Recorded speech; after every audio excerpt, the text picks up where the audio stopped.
Cricket ম্যাচে বল করার সুযোগ না পাওয়াকে কেন্দ্র করে পাকিস্তানের পূর্বাঞ্চলীয় পাঞ্জাব প্রদেশের গুজরাটে এক মর্মান্তিক ঘটনা ঘটেছে। ম্যাচ চলাকালীন এক খেলোয়াড়ের গুলিতে দলের অধিনায়ক ও তার ভাই নিহত হয়েছেন। এই হামলায় তাদের চাচাও গুরুতর আহত হয়ে হাসপাতালে চিকিৎসাধীন রয়েছেন।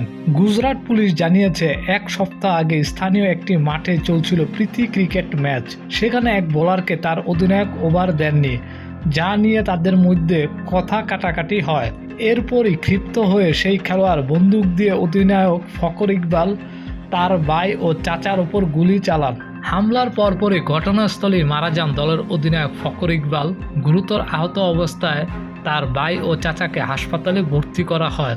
সেখানে এক সপ্তাহ মৃত্যুর সঙ্গে লড়াই করে সোমবার 25 আগস্ট ফখর ইকবালের ভাইও মারা যান।